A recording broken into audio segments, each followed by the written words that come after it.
안녕하세요. 이슈와 뉴스 속에 숨어있는 의미를 파헤쳐보는 코인 인사이트. 저는 MC를 맡은 이은주입니다. 연말에 주춤했었던 시장의 분위기, 올해 초에 엄청난 변화의 조짐을 보이고 있습니다. 특히 그중에서도 리플인 XRP, 이 반등장을 시원하게 보여주기도 했는데요. 단순한 가격 반등 그 이상으로 최근 리플이 내세우고 있는 기술 업그레이드 그리고 생태계 확장 전략이 XRP 커뮤니티 안에서도 뜨거운 논쟁거리로 떠오르고 있습니다.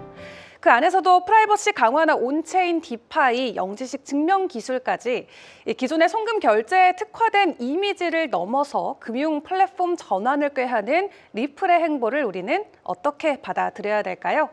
오늘 코인 인사이트 시간에는 한국인이 사랑하는 디지털 자산인 리플, XRP를 둘러싼 기술적 변화와 수급 전략, 그리고 향후 가격에 미칠 영향을 하나씩 짚어보도록 하겠습니다. 대한민국에서 리플하면 빼놓을 수 없는 분이시죠. 타임 레버리지 문창훈 작가님과 함께합니다. 작가님 어서 오세요. 네, 안녕하세요. 반갑습니다. 네, 반갑습니다. 올해 잘 지내고 계셨죠? 물론입니다. 네, 연초부터 이렇게 XRP, 리플의 가격이 시원하게 올라져가지고 작가님도 개인적으로 좀 기분 좋은 한 해를 맞이하고 계실 것 같은데, 자, 일단 연초에 두 자릿수 이상의 주간 단위 상승을 시원하게 보여주고 있습니다. 시가총액 10개 종목들 안에서는 밈코인인 도지코인 그 다음으로 리플의 주간 가격 상승이 굉장히 가파른 모습인데, 연초에 이렇게 나오고 있는 리플의 가격 상승 그 배경 먼저 간단하게 체크해 볼까요? 네, 일단 리플사 같은 경우는 크게 4가지 정도의 사업 영역을 확장하고 있는데, 무엇보다도 RWA 섹터도 있고 RLUSD라고 하는 스테이블 코인 사업, 그리고 또 국경 간 결제 메인 사업 영역이죠. 리플 페이먼트가 조금씩 금융기관에게 인정을 받고 있고, 또 무엇보다도 그들이 하고 있는 수탁 영역, 마지막으로는 리플 프라임이라고 하는 그 히든 로드를 인수하면서 백엔드 시스템을 완전히 바꿀 수 있는 그런 인프라 자체를 점점 송두리째 바꾸려고 하는 전략을 행보로 하고 있습니다. 그러다 보니까 2026년 조금 더 멋있는 출발로서 말씀 주신 것처럼 10% 이상 가격대 상승을 한번 또 보여준 이력도 말씀드릴 수 있겠네요. 네. 네, 이렇게 크게 4가지의 좀 흐름으로 왜 XRP가 연초부터 급등할 수밖에 없었는지 큰 가닥으로 짚어주셨습니다. 이거 하나하나 저희가 조금 더 쉽게 여러분께 풀어드리도록 할 텐데, 사실 최근에 시장에서 가장 좀 주목을 받고 있는 이 기술 쪽의 하나가 프라이버시 쪽이잖아요. 작년은 지캐시 해였다라고 말을 해도 과언이 아니었는데, 리플이 프라이버시, ZK 프루브 놀리지 기술을 도입하기 위한 움직임을 지금 보여주고 있다라는 기대감이 사실 가격에 선반영되고 있다라는 분석들도 나오고 있습니다. 이 부분에 대해서 앞으로 리플의 비전 좀 어떻게 보시는지 쉽게 설명해 주시죠. 네, 일단 말씀 주신 것처럼 프라이버시 섹터가 아마 시간이 지남에 따라 점점 더 기관 참여자들에게는 중요한 하나의 섹터가 될 것으로 바라보고 있고, GK 스나크라고 하는 원천 기술로서 시작이 되는데, 우리가 쉽게 말하면 이제 이렇게 예시를 한번 드릴 수 있을 것 같아요. 예를 들어 수학 문제를 푸는데 정답이 맞았는지 안 맞았는지를 체크를 하는데, 그 과정, 풀이 과정은 알 수가 없게 가려버리는 그런 하나의 기술 자체를 우리가 하나의 프라이버시 영역이다라고 할 수 있거든요. 근데 지금 실제로 우리가 이제 암호화폐, 이런 블록체인 생태계와 금융기관이 융합되는 과정 속에서 이 금융기관이나 어떤 이 스위프트의 기관 같은 경우는 어떤 카운터파티라고 하죠. 그들끼리 정보를 주고받고 어떤 거래 기밀이라든지 위치라든지 이런 부분은 좀 영업 기밀이기 때문에 숨겨야 되는 부분이 반드시 필요합니다. 그렇기 때문에 그들은 반드시 프라이버시 영역이 필요한 그런 상황인 거고, 무엇보다도 이제 기술적인 부분에서 리플이라든지 이더리움 쪽도 이제 슬슬 레이어 2를 통해서 이 프라이버시를 입히려고 하는 과정에 있는 거죠. 그래서 결국에는 이 리플 XRP 같은 경우도 점점 XRP 레저라고 하는 레이어 1 생태계에 GK 스나크라고 하는 하나의 프라이버시 영역을 넣으려고 지금 점진적으로 준비를 하고 있다, 이렇게 말씀드릴 수 있을 것 같고요. 리플 같은 경우는 꾸준히 업그레이드만 하고 있는 것뿐만 아니라 꾸준하게 기업 인수, 이제 M&A라고 하는 이런 전략을 가져가고 있기 때문에 점점 이런 기업에 대한 덩치를 키우고 있거든요. 또 그런 부분에서는 IPO에 대한 가능성도 좀 스물스물 잠재력 있게 올라오다 보니까 좀 그런 부분에 있어서 가격에 반영된 게 아닐까 생각을 합니다. 근데 한 가지 더 덧붙이고 싶은 건 우리 암호화폐 시장 같은 경우는 워낙 아직 시장 캐파가 작기 때문에 어떤 하나의 이슈가 나와서 가격이 올랐다, 혹은 악재가 나와서 가격이 떨어졌다라고 하기에는 사실 좀 맞지 않은 부분이 굉장히 크거든요. 사실상 시장에 대한 유동성이 들어오는 시기를 우리는 지금 기다리고 있는 것인데, 무엇보다도 그런 하나하나의 어떤 이슈에 너무 민감하게 받아들이기보다는 앞으로 리플사가 해나가려는 그런 행보를 조금 더 큰 그림으로 바라보면서 조금 더 중장기적인 관점으로 긴 호흡으로 바라보는 게 좀 건강한 투자이지 않을까 바라보고 있습니다. 네, 사실 지금까지 리플랩스가 보여줬던 엄청난 행보들에 대비해서 가격이 늘 저평가돼 있다 이런 꼬리표가 있었는데 올해는 그 기술들을 좀 본격적으로 도입하면서 생태계에서도 가격적으로 긍정적인 평가가 나와 보길 좀 기다려 봐야 될 것 같습니다. 자, 프라이버시 쪽과 관련해서 먼저 언급을 주셨는데 사실 리플이 거의 뭐 모든 블록체인 프로젝트들 가운데서도 기존 트레이드파이, 금융권과 굉장히 가까이 일하는 기업으로 우리가 알고 있잖아요. 이 ZK 프루프 놀루지 그리고 프라이버시 코인에 대한 좀 기술이 도입이 됐을 때 기존 금융권과 조금 더 가까이 일할 수 있는 계기로도 작용이 될까요? 네, 물론입니다. 사실 금융기관 같은 경우는 이제 퍼블릭 블록체인을 쓰기보다는 그들끼리 왔다 갔다 하면서 정보와 거래를 주고받는 것을 원하고 있기 때문에 더더욱 프라이버시 기능이 필요한데 이제 그 부분에 있어서 2026년을 맞이해서 이제 리플 X라고 하는 리플 생태계의 개발진 부서에서는 2026년 자체를 이제 프라이버시를 완전히 도입하겠다라는 그런 부분으로 기술적 업그레이드를 얘기했고 사실 리플 원장 같은 경우는 프라이버시뿐만 아니라 금융기관들이 쓸 수 있게끔 하나의 틀을 만들어줘가지고 기존의 IOU 기반의 어떤 트러스트 라인 개개인의 그런 별도의 원장을 만드는 게 아니라 정말 다양하게 좀 더 플렉시블하게 거래가 처리될 수 있는 유동성 활성화 전략을 또 펼치고 있습니다. 그뿐만 아니라 기관들이 좋아하는 퍼미션드 덱스에 대한 그런 기술도 입혀져 있고 한 번 더 나아가서 AMM이라고 하는 자동화 마켓 메이커 역시 리플 원장에 내장이 되어 있기 때문에 점점 더 금융기관의 이런 국경 간 결제 섹터에서 기관 친화적으로 컴플라이언스 규제 환경에 맞게 점점 그들이 선택할 수 있는 그런 유틸리티 확보가 굉장히 잠재력 있게 점쳐지고 있습니다. 네, 확실히 이제 기존 금융권과 연계될 수 있다. 그 부분이 더욱더 강화될 수 있다는 부분 우리가 긍정적으로 좀 체크를 해보는 게 중요할 것 같습니다. 사실 이더리움의 비탈릭 부테린도 이 프라이버시 기술에 굉장히 집중하고 있는 모습을 계속해서 보여줬는데 이제 리플 또한 해당 부분에 발걸음을 내디디면서 앞으로 시장 안의 경쟁이 조금 더 치열해질 수 있겠다라는 생각도 같이 드는 것 같습니다.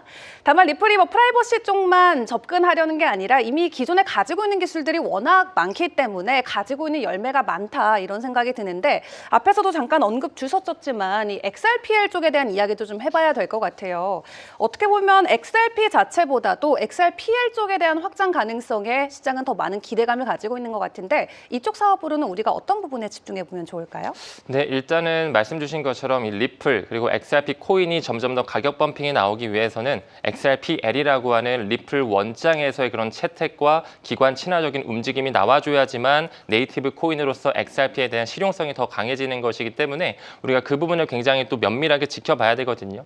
저는 요즘에 이제 굉장히 또 관심 있게 보는 것 중에 하나가 이 캔톤 네트워크라고 있어요. 네. 지금 뭐 월가가 선택한 하나의 금융 OS다라고 해가지고 점점 더 이런 미 국채라든지 레포 시장이라든지 이런 것들을 온체인화 시켜서 프라이버시를 입힌 하나의 플랫폼이라고 볼 수가 있거든요. 근데 그 캔톤 네트워크의 뒷배를 봤을 때 마이크로소프트라든지 CME 그룹, JP모건, 골드만삭스와 같은 이런 월가를 기반으로 한 대형 금융 회사들이 네. 싹 다 붙어 있어서 그들끼리 점점 온체인화를 하기 위해 준비하고 있습니다. 그런 부분에 플랫폼 역할에서의 프라이버시가 입혀지는 게 점점 실사용화로 되어지고 있다라고 볼 수가 있고 무엇보다 이 부분에 있어서 이제 V빌 펀드라든지 시크릿타이즈를 필두로 한 블랙록의 비들 펀드 이런 RWA 섹터의 결제 섹터에서 점점 리플 RLUSD 그 리플 원장을 기반으로 한 스테이블 코인이 이제 출구 전략으로 오프램프 전략으로 채택이 되고 있거든요. 그래서 그런 걸 미뤄봤을 때는 이제 캔톤 네트워크가 플랫폼 영역으로 감싸주는 역할을 해서 금융의 OS 영역을 만든다면 리플 원장 같은 경우는 하나의 레이어 단에서 금융기관들과 이제 밀접한 연관을 가져가면서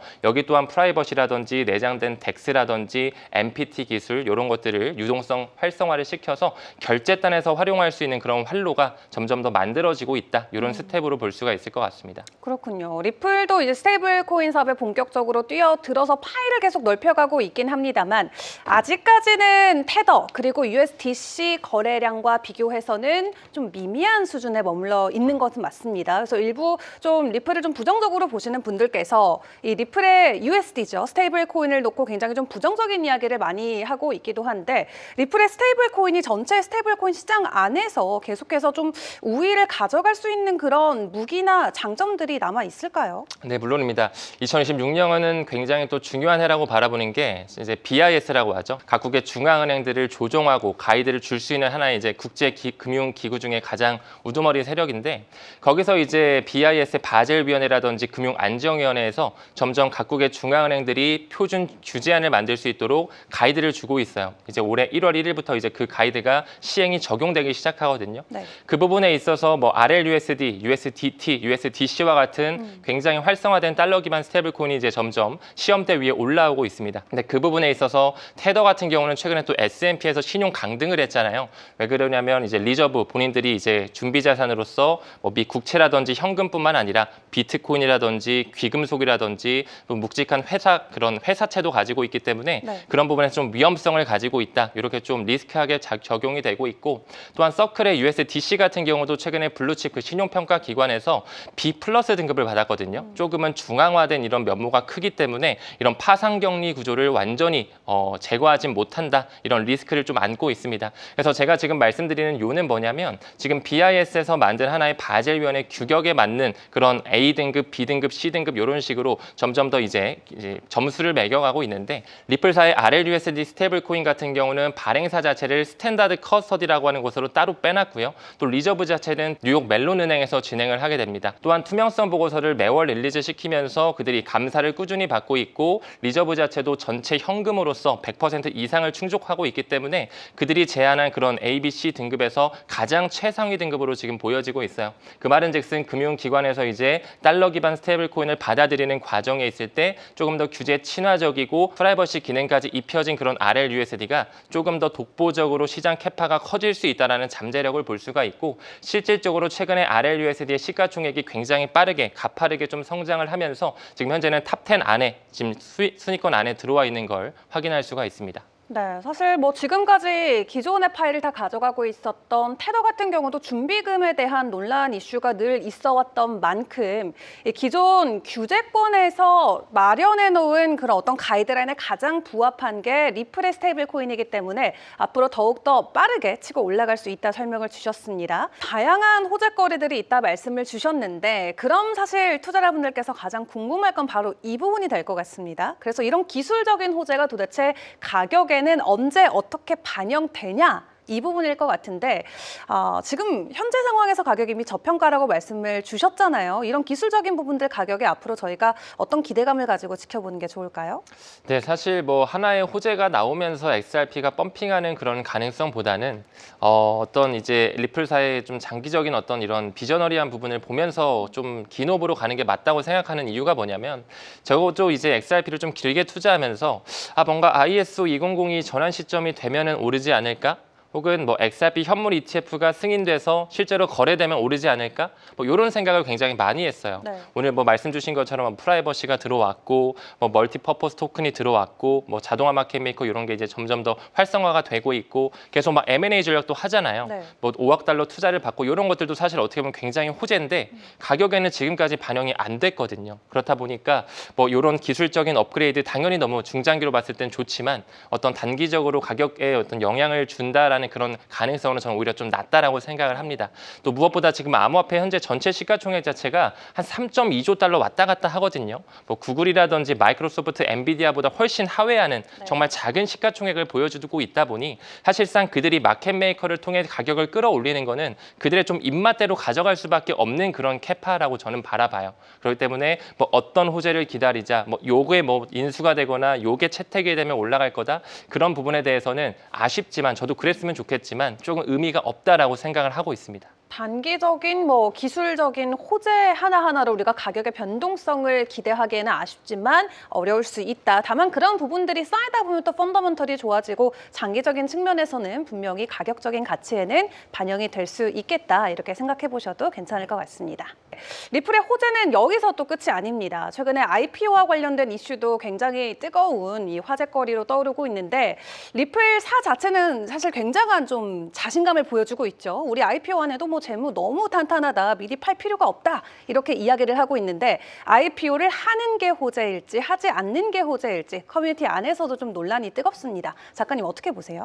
네, 일단 뭐 리플사가 최근에 뭐 모니카 롱 사장이 나와서 아나운서님 말씀 주신 것처럼 우리는 IPO를 아직 계획하지 않고 있다. 워낙 뭐 투자도 많이 받았고 또 작년 4분기에는 포트리스를 필두로 해서 뭐 시타델 증권이라든지 펜타라 캐피탈 쪽에서 약 5억 달러 정도, 하나로 했을 때는 7천억 원을 훨씬 상회하는 돈이죠. 그런 또 투자를 받았기 때문에 우리는 아직 그런 이니셜 퍼블릭 오퍼링에 대한 어떤 계획이 없다라는 스탠스를 보여주고 있는데 XRP 가격적인 부분에 있어서는 당연히 IPO 하는 것도 중요하겠지만 지금 그들이 정말 더 포커스를 맞추고 있는 것은 금융기관과 레이어를 맞춰가고 브릿지 인프라 영역에서 더 활성화될 수 있는 그런 기술적인 접근이기 때문에 M&A 전략에 조금 더 포커스를 둬야 된다라고 생각을 해요. 최근에 인수했던 G 트레저리 그 산하에 있었던 솔벡시아라는 곳을 또 인수했거든요. 그 말은즉슨 이제 기업 재물을 함께 가져가는 것뿐만 아니라 규제와 맞는 그런 자동화 플랫폼까지 그들이 사들이면서 점점 더 스위프트와 생태계와도 밀접한 연관성을 가져갈 수 있는 그런 잠재력이 커졌다 볼 수가 있습니다.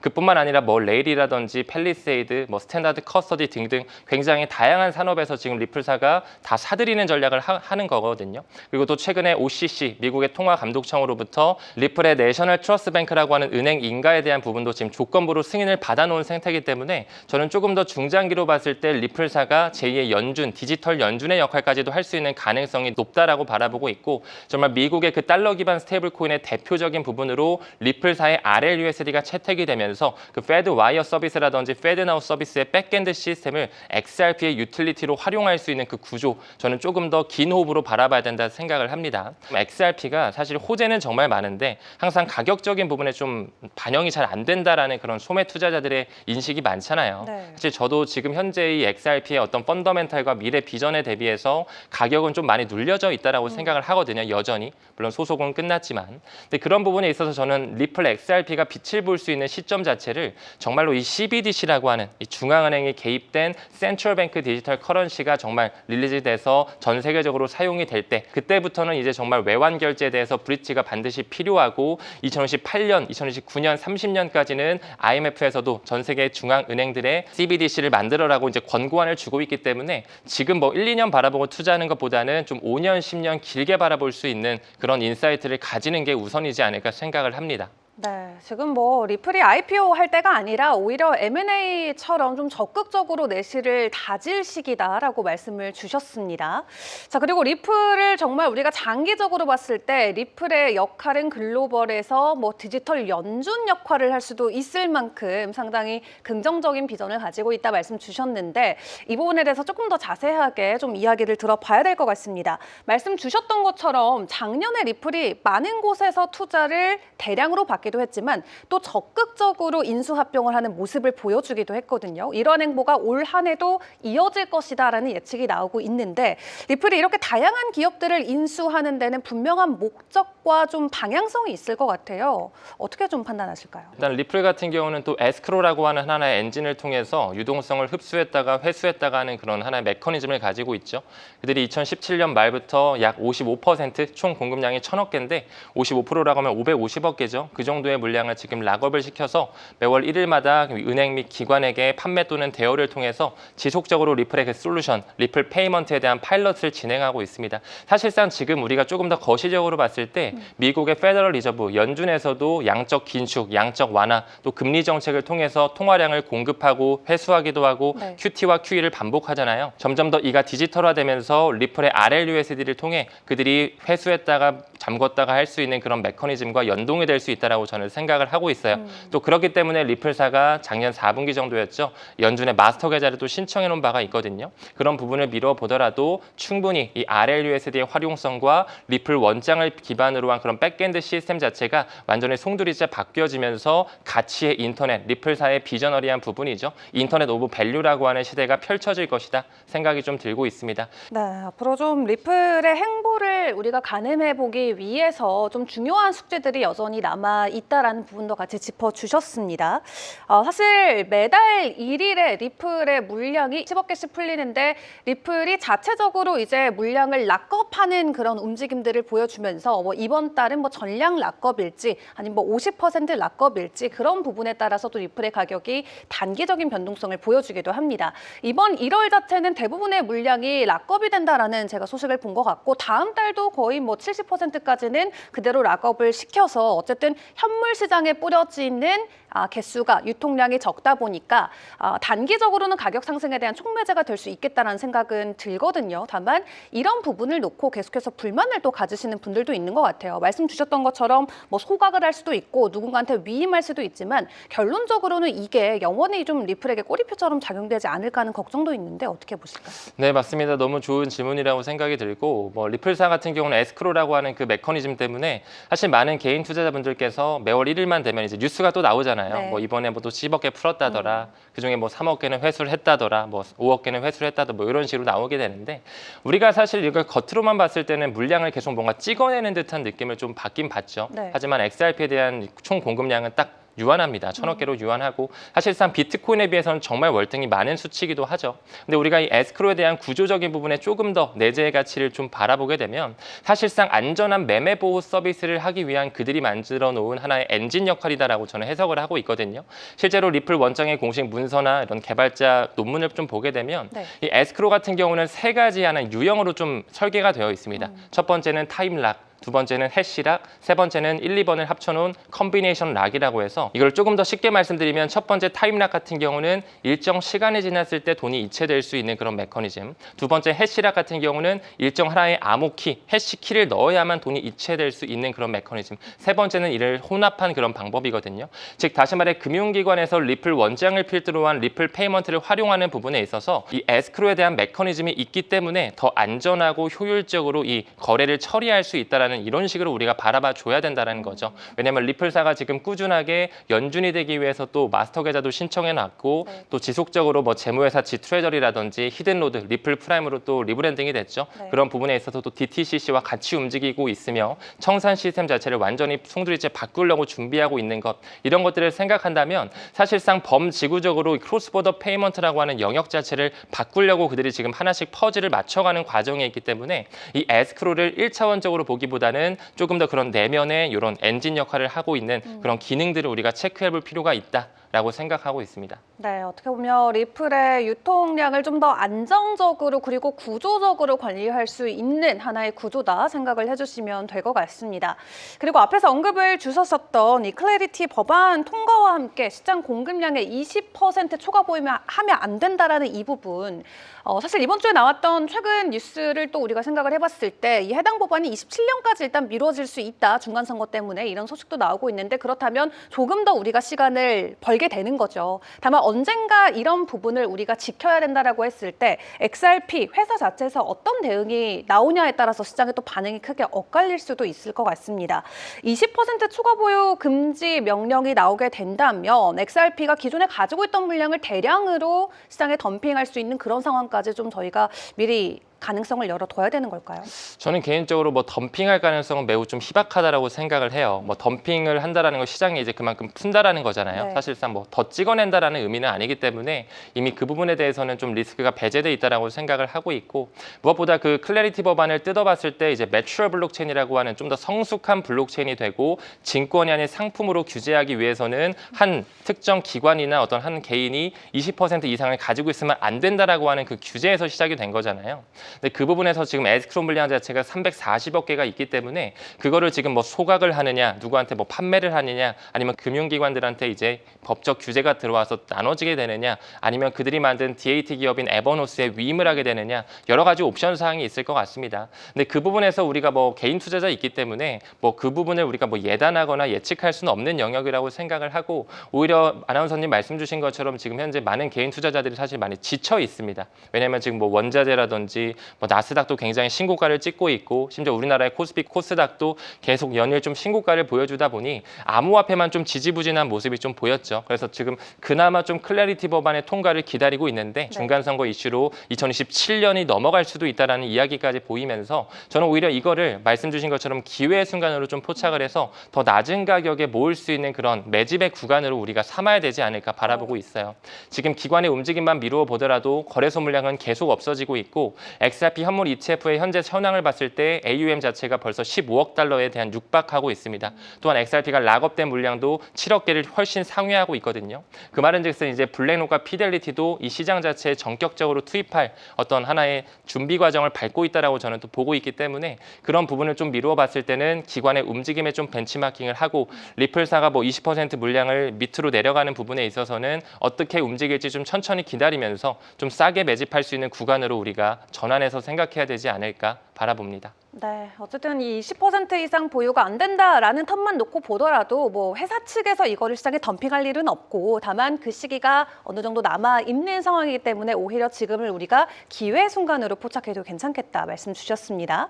그리고 작가님 앞에서 또 CBDC의 시대가 왔을 때 그때 진짜 XRP가 빛을 발할 것이다 말씀 주셨는데 사실 지금 중국이 CBDC 쪽으로 굉장히 좀 드라이브를 걸고 있고 미국이나 다른 서방 국가들은 CBDC보다는 스테이블 코인 쪽에 조금 더 베팅을 하는 모습이죠. 특히 트럼프 대통령 대놓고 CBDC 안 한다라고 발언을 했었던 만큼 리플에게 정말 이 CBDC 시대에 대한 영광이 올지 그 자체에 대한 또 의문이 있을 수도 있거든요. 어떻게 보세요? 네, 저는 CBDC의 시대는 사실 뭐 저도 이제 일개 개인이다 보니 안 왔으면 좋겠는 마음은 큽니다. 왜냐하면 이제 점점 더 통제권 시대로 들어가는 하나의 첫걸음이기 때문에 안 왔으면 좋겠지만 올 수밖에 없다. 그리고 그렇게 설계되어 있다라고 저는 바라보고 있어요.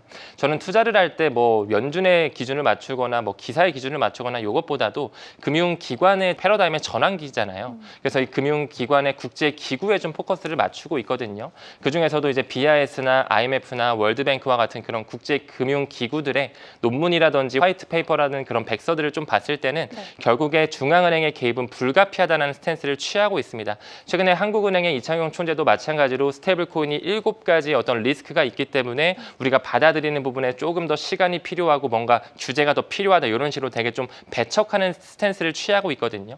그거 자체는 사실 BIS에서 지금 그렇게 규제안을 주고 있기 때문에 그 규제안을 따라갈 수밖에 없기 때문입니다. 지금 이제 미국에서는 안티 CBDC 법안도 지금 하원에서 통과가 됐고 계속 이제 달러 기반 스테이블 코인으로서 미 국채에 대한 그런 수요를 완충제 역할을 하기 위해 스테이블 코인을 밀고 있지만 서방 국가 중에서도 또 유럽 같은 경우는 오히려 디지털 유로화를 또 준비시키고 있거든요. 거기도 지금 크리스틴 라가르드 총재 같은 경우도 스테이블 코인보다는 디지털 유로화 그런 CBDC를 좀 준비시키고 있습니다.